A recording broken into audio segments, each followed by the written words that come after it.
we have one last thing we want to talk about, and I thought this was super telling about the, I don't know, kind of the world of movies we're in right now. I don't know. This hatred between people for no reason, really, just because you might like a movie more than the other. There's disagreements, and like we'll get into it later. And even as we're recording this, Nick is texting us because we will have Nick's review of this movie. Yeah, we will. Yep. Our guest who's been on Nick, he leans towards Marvel more than DC. He definitely doesn't care for the DC universe as is. We don't know his feelings on Wonder Woman, so we don't know that one. Yeah, as of right now. But on the 3 previous ones, he wasn't big fans of. No. A little bit. He kind of turned a little bit more on Man of Steel, liking it a little bit more. But he gave Batman versus Superman a 1. Yes. And it hasn't changed. And I've told him, like, dude, you got to invest another 3 hours. You got to watch that again. I don't think he ever will, because he always makes a joke. Oh, I want my 3 hours back. But there's always discussions. And we've had Nick on before. We want, if we could, we would have Nick on for this, but just scheduling is just a bitch right now. It is, and we would love to have Nick on for this. We would love to have Nick on for Justice League. But it doesn't look like we'll be able to do that either, again, because of scheduling. I think, though, when we get into next year, we would definitely have Nick on, no matter what, for a review of the comic book movies this year. Yeah. And I think that's going to be a lot of fun, and it's probably going to be our longest podcast. Because they usually are. I can see this one's going to go really long. Maybe. I don't know. We'll see how it all goes down. James Gunn came out recently tweeting out, basically pissed off at everyone about good for him about things. And I get it. There's disagreements. People disagree with each other because that's what opinions are. We're all people. We all like different things. Even though Shane and I seem to agree on a lot of things, there's still things that him and I disagree on. Yeah. And so forth. But we can all do it in The Amazing Spider-Man. Ow! Anyway. Oh, man. And there's actually, I have another example later on, which we'll get into. Okay. But James Gunn basically put out a bunch of tweets. I'm not quite sure. I guess it would be 7 tweets total of this, because Twitter limits you to so many characters. Which they recently doubled, I found out. Oh, they did? Yeah, but before this, it was like 170-something characters, I think. And now it's like 250. Why don't they just make it like a lot? Like like Facebook? Yeah, you'd think. Or Instagram or anything. Right, like anything else. That's a Twitter thing. It drives me nuts because it just makes people type things very dumb. It's annoying as shit. So he comes out and he was basically pissed off about how his Twitter feed turned into basically a war zone. Every time. About anytime he ever posted anything about DC stuff, it became this reoccurring thing about Batman versus Superman. Or if he talked about MCU, it became a war zone with people. And he was pretty much fed up with it at one point. Mm-hmm. And in the classiest nature possible, for the most part, anyway, he does kind of make a political jab here at some point. But for the most part, it's pretty reasonable, I think. So we'll start it off with his first tweet, meaning every time I mention anything DC, no matter what, my feed becomes endless screaming match about BVS. And his second tweet, you guys are never going to convince each other. It's just a bunch of wasted energy. And that one is like, that's so true. No one is ever going to convince me that Iron Man 3 is remotely a decent movie. All right. It's not even worth the disc it's printed on. All right. It's not. And no one is ever going to change my mind on that. And I don't think we'll ever be able to change Nick's mind on Batman versus Superman. I don't think we could sit with him, hold his eyelids open, and punch him in the gut every time he squints. And I don't think he's going to up it to 1.1. Maybe. If we threatened him. Yeah.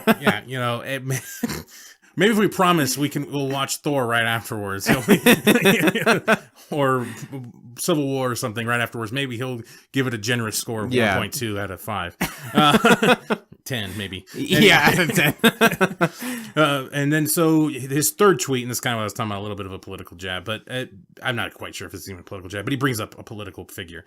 Anyway, at least when you're screaming at each other about Trump, it's something of international importance. So basically, he's talking about how movies just aren't important. It's not worth the energy. when it comes to movies. Scream at each other about politics. Yeah. That's fine. But when it comes to movies, just shut the fuck up a bit. But anyway, but it's in his fourth tweet. And he's wrong on this. It's only a 1-year-old movie. But anyway, but it's a 2-year-old movie that some people like and some people don't. Why is someone else's opinion so important to you? That one, other than him getting wrong that it's a 2-year-old movie, it's only a 1-year-old movie. One in a couple months now. Or one in a year and a half now. Yeah. Anyway, it's not a 2-year-old movie. Other than that, that's exactly. I don't understand why people's opinion. We have our troll jailbait who comes on right and persists to try to type out novels to us and shit like that that thinks he's switching. Yeah. There's even a couple people we have that do agree with us to type out novels and shit like that. I'm like, dude, why? I will say, obviously we do this for a reason. We want people to want to listen to our opinion on it. So it's good to listen to someone else's opinion, to take in, okay, how did you watch this film, or whatever it is, music, everything is so subjective. You know, if you're looking at whatever, any source of entertainment, it's all subjective. So but it's good to kind of get like, okay, how are you watching this? And, you know, and listen to other people's opinion. But what he's saying here is, why is it so fucking important?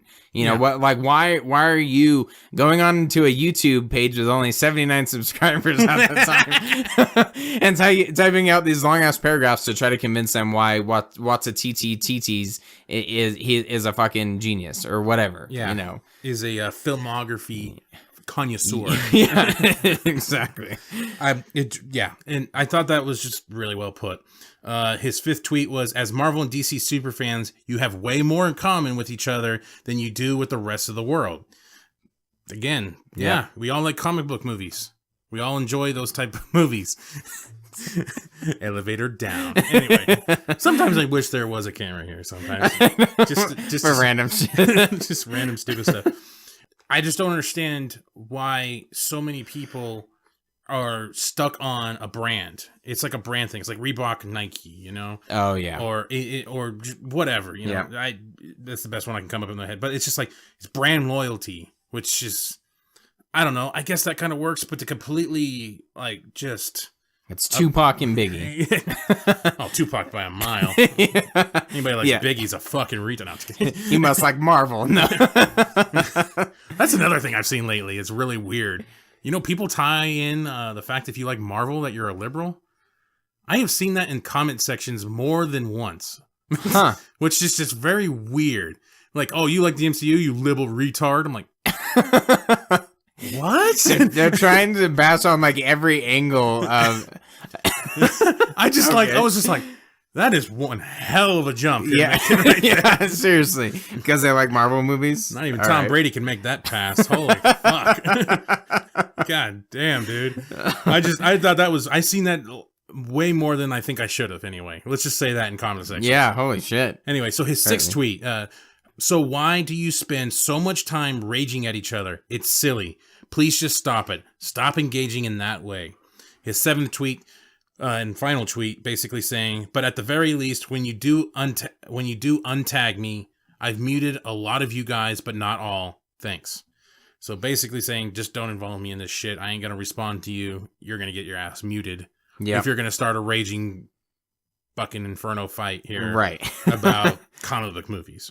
So I get it. I really do. I really do get it. I get what some people can disagree with each other, and it's fun. It's fine. Yeah, it's good to have conversations. Again, that's why we do this podcast. That's why we specifically bring Nick on. If we just wanted to hear our side, we'd fucking just have a single podcast with one of us. Yeah. You know, I would just look in a mirror. Yeah, pretty much. Like you said, even though we agree on a lot of things, we have very similar tastes and styles and everything, but we don't agree on everything. So why would we have a 2-person podcast? Why would we bring Nick on, or, you know,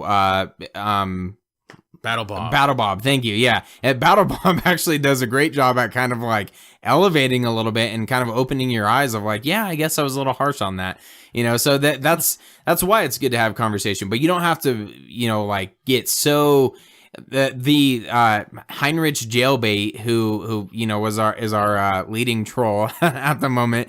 You could tell he just had so much anger in him, and he didn't want to have a discussion from like his very first post on our YouTube page. And like from right then, you knew, okay, this guy's just a trolling bastard. He doesn't care what we have to say and our opinion on something. He's just going to convince us why we're so stupid and, why we're Zack Snyder fanboys or whatever. Ooh. So, and that's kind of what James Gunn is saying is, why are you having these conversations? And they're so heated and they become so enraged, and you're saying liberal retards or whatever. It's just taking it too far. And my favorite tweet out of all of those was the one saying that you guys have more in common with each other than you do with the rest of the world. Because I feel like that's so that is like hits the nail on the head, because we've talked about, and Nick and I have talked about this, how at one point, not too long ago, nerds did not rule the world like they do now. Nerd! And that now the nerddom is in pop culture and it's ingrained in there, and now everyone wants to be a part of it, and Comic-Con is so huge. And I guarantee it was not like this, prior to this rush of comic book movies and what we're seeing now. So instead of like fighting each other and getting into these nerd wars, like we should, like respect each other. And Henry Cavill talks about it all the time. When Marvel does well, we're going to do well because that's the genre itself. And as long as they're staying relevant, the entire genre can continue to stay relevant, make money, and give people jobs. Yep. So there's one thing I wanted to point out. We didn't quite have this on the agenda, but I did want to. That sparked it for me recently. I think today or yesterday there was kind of this thing that was talked about. I don't know how real or the validity of it at all is, that Fox Studios might sell some of its portion of shit to Marvel or to Disney in general. Right. And I saw so many people saying, "Oh, finally," or "This would be so fantastic," and stuff like that. I'm like, you guys are so narrow-minded when it comes to it. Think about this. Okay, at best right now, the MCU is putting out 3 Marvel movies at a time right now. And I think next year they're slated for 4, for a little bit more. 4, I want to say. What's the third one? It's Black Panther and it's Infinity War. And isn't Captain Marvel? Captain Marvel comes out 2019. Oh, I thought I saw something where people were like, "Oh shit, we're only getting 1 DC movie next year, but we're getting like 4." Oh, Ant-Man. Ant-Man and Wasp. Yeah. Okay. And then I think there's another one. I thought maybe it was 3-1 or something like that. I just remember seeing someone saying, "Damn it!" Well, I know there's supposed to be 3 Fox movies next year. Maybe that's what it is. Maybe that's my point. Yeah. Look at that. We're gonna have 7 comic book movies at least that we can think off of the top of our heads right now. New Mutants, Deadpool, and and Dark Phoenix. Yeah. And then we got Aquaman is the only Aquaman, Ant-Man and Wasp, Infinity Wars, and Black Panther. That's 7 right there. If Fox doesn't exist, we don't get those movies. Right. We don't get Logan. We don't get Deadpool. Yeah. Like, exactly. Why would you want that? You want different studios distributing the movies, different properties, different ideas. This I already told Shane, if Justice League is anything like Avengers, Fox is my last hope now with New Mutants. With New Mutants, because they're the only ones that are going to explore different realities of superhero. Yeah. Exactly, because everything else is just going to be generic formulaic shit. Yeah, I've been saying that since Batman vs Superman came out. Of like that's my style of movie, but that doesn't mean that Marvel is doing it wrong. They're just doing it different. And and you could prefer one to the other, but to make them all the same. And people have said the same thing with DC. Oh, Disney should just buy DC, and so they're gonna pump out the same shit over and over and over and over again, and you're supposed to love it. Like all of it eventually, and to us, to Matt and I, it has gotten a little stale. This formula has gotten stale. So at some point it is going to, and then this genre is not going to exist. But when you have Deadpool, Logan that are in like the R-rated type things, I don't know how New Mutants. New Mutants gonna be rated R. It's gonna be a horror movie. Okay, fucking yeah, that's awesome. It looks fucking weird, dude. It does. It's fucking awesome. I didn't know it was gonna be rated R, but they're pushing. I'm pretty sure it's gonna be rated R. They're pushing the boundaries. They're basically on one testing side. on children. They're like doing weird shit, and that's gotta be psychological horror. Right. There's no way it won't be R. Yeah, like Logan, and then you have DC that's kind of. I hope they continue to push the boundaries of PG-13. I think they've done a pretty good job at that. And then you have Marvel that's sticking in the G range. All right, PG. But even though they're PG-13, I don't know. That's pushing it. But and then we even have what's his ass's new damn it, why can't I think of his name? His whole universe is going to be some psychological M. Night Shyamalan universe. Oh, yeah, M. Night Shyamalan. Yeah, with glass and yeah, exactly. And so that's going to be a whole nother thing. And then we got some of those off-brand fucking variant comics or whatever, they have Variety or whatever, variant comics or whatever, Image comic stuff. Yeah. The Spawn reboot, right. Hellboy reboot. Yeah, I forgot about that. And then this is the reason why also we were so excited. I am anyway. And I'm so happy that Sony is making an R-rated Venom. It's filming right now. Yeah. And if Carnage is in it, but everybody wanted it to be in the MCU, and I'm like, why? Yeah. Why? Yeah. Doesn't let make it any be sense. different. Let it be R, and let it be out there, and let it be done by these different other movies. people. Yeah. I don't think they realize. Some people realize that first phase of Marvel was done by Paramount. Yeah. And I recently really discovered that that was a lot. That was a deal with Paramount, because I was looking at the old Avengers trailers when I was doing a YouTube video, and Paramount's logo came up in the Avengers trailer. Right. You're the like, first holy one. shit. I was like, oh shit, really? Yeah. Oh, okay. I think you brought that up on our Avengers podcast or no, Thor. Okay. Thor was that. I didn't even realize it before until after our Avengers one. Right. That then I looked at a whole thing. It was like a 6-picture deal and shit like that. It's crazy. Anyway, it was just, I don't know. There was just different distributors of the movies at the time. It wasn't all Disney.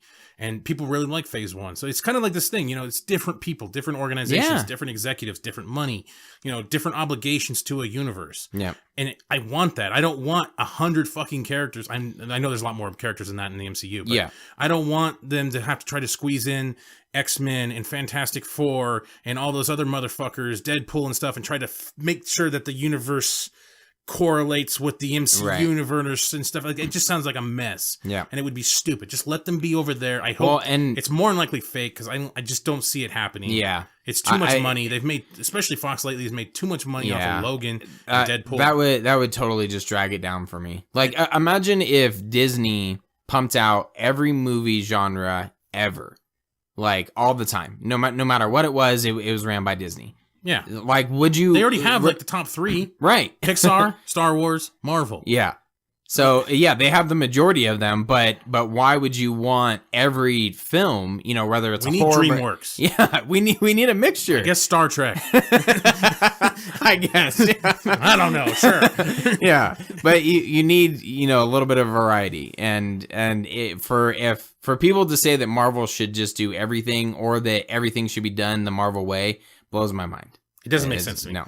You limit yourself on comic book movies, and you limit yourself on variety of comic book movies when you do it like that. I'm branching out. Yeah. That was a little off topic, but it just kind of sparked my... Yeah, no, it was perfect.